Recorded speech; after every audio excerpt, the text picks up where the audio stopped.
Let's talk about rejecting people. It's not always fun, right?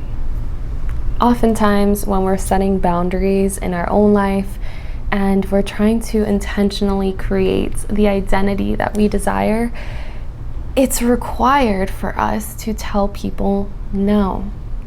We have to let people down, and it's not always the fun thing to do, right? Well, I'm going to give you 6 different ways that you can tell people no in a way that's not going to ruin your relationships, so that way you're able to continue living your best life with your healthy boundaries and your healthy relationships. The first way is the most simple and magical way, and that is to say, no, thank you. This is an advanced level technique because if you're still in your people-pleasing ways, then it's going to be really hard for you to just say no, thank you. Oftentimes, people-pleasers love to give a million different reasons, a million different excuses, and so saying just no can be really hard. But the beauty of this is if you practice it enough and you put yourself in that uncomfortable position of being in that silence of saying no and then being silent, through practice you're going to become so magnetic, because a person that can say no is extremely attractive. The person that says yes to everything, they're not exclusive. They're for everybody. They're for everything. So why would anyone feel special being in your presence when your presence is free? It's cheap. Anyone has access to it. The second way to politely reject someone is to say something along the lines of, thank you, but I simply don't have the energy for this right now. This is a really easy way to tell someone no thank you without saying no thank you, because you are telling them that it's not them, it's you, and you don't have the energy available for this. Now, keep in mind, this is not explaining, oh, I have this plan and I have to do this, this, and this, and so I'm really, really tired. No, we're not going into this over-explaining energy. We're saying no, and simply because I don't have the energy. Sorry. People will respect this, because a lot of people don't have the energy to do a lot of things, yet they still do it because they don't have an actual reason to say no. So a lot of people think that, especially people pleasers think that saying no is mean, and if you're going to say no, you have to have a really good reason. And what constitutes a really good reason for a people pleaser typically is you have other plans that are more important, or you have a commitment that's like really important, right? But that is not the case. You don't have to have something else to do in order to say no. You can say that you don't have the energy, you don't have the bandwidth to be able to do this thing, simply because you rather stay home. You rather stay home and rest. It's not that you want to do something else. It's not that you're busy. It's that you don't have the energy. The third way to politely say no to somebody is to say, oh, I can't do that, but how about this? So basically it's a template. You're going to say you can't or you don't want to, but you offer an alternative solution.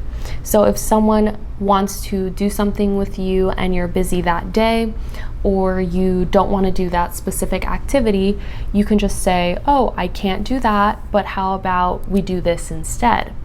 Or would you want to meet for coffee instead, or FaceTime instead? You know, something along those lines.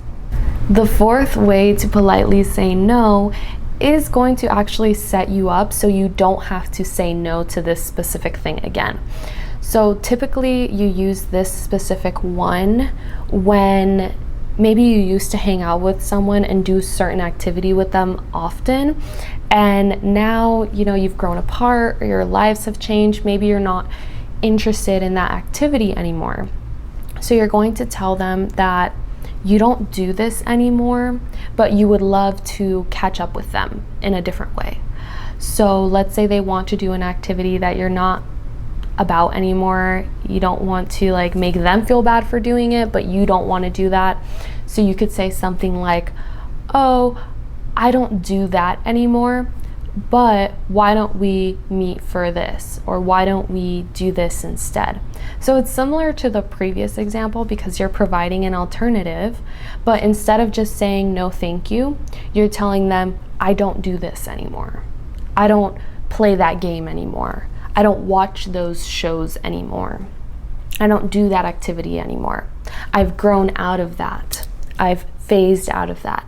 You can phrase it however you'd like, but you really just want to focus on being firm with the fact that you no longer engage in this activity, but you still want to see this person and you still want to hang out with them. The fourth way to politely decline someone is to tell them you have a prior commitment. Everybody respects the fact that people have a life. So when you tell somebody, oh, I have this prior commitment, thank you though, it politely let them know that you're busy, it's nothing against them, but you just can't do it. Now the sixth way to decline someone is more of a leave me alone kind of energy.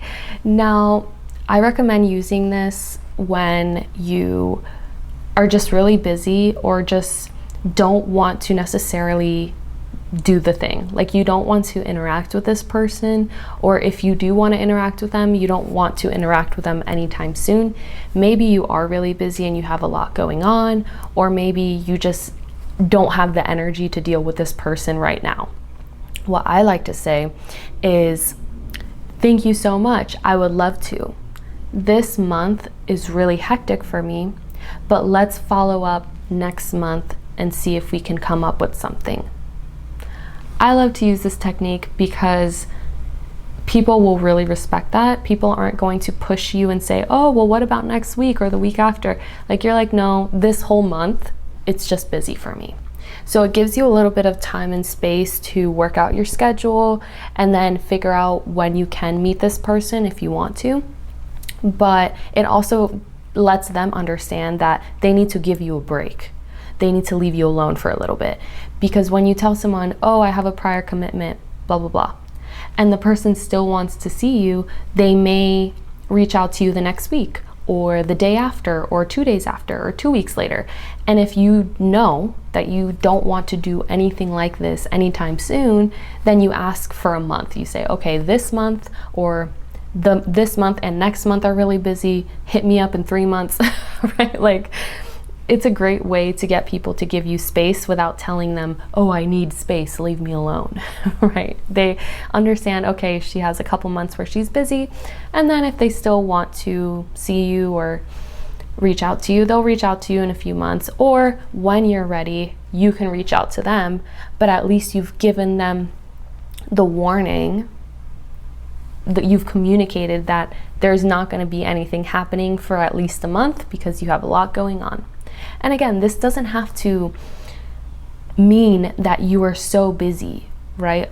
Oftentimes people think that you have to have a good reason, but a good reason doesn't mean that you have to have a million things to do. Maybe it just means you need rest. You don't want to do anything. You just want to be at home and relax and recharge your energy. It's perfectly normal. I know I'm an extrovert and I love being around people, but I also love my time to recharge. So when I want to be alone, I want to be alone. If I don't want to go work out, I don't want to go work out. I just want to be alone and I want to have that time to be lazy within myself. And so I've created those boundaries where I'm able to get that space without having to reject anyone or make anyone feel like I don't like them or I don't want to hang around them. Setting boundaries is so important. I know I already have a few videos on creating boundaries, so go check those out if you want to learn more about how to actually create boundaries and how to learn when you need to set boundaries. Because I think the biggest thing people pleasers struggle with, and I know this because I was a people pleaser, is not necessarily setting the boundary, but knowing when to set the boundaries. Like, that's another big thing I coach my clients on, is knowing how to set the boundaries, but also when to set the boundaries. Because if you wait too long to set a boundary, it turns almost into like a conflict, when all you needed to do was set the boundary before and it would have avoided the conflict. Now you didn't set the boundary, and now this turns into a conflict. So you don't want to do that, all right? Anyways, I hope this video helped. I'll see you in the next one. Bye. Mwah.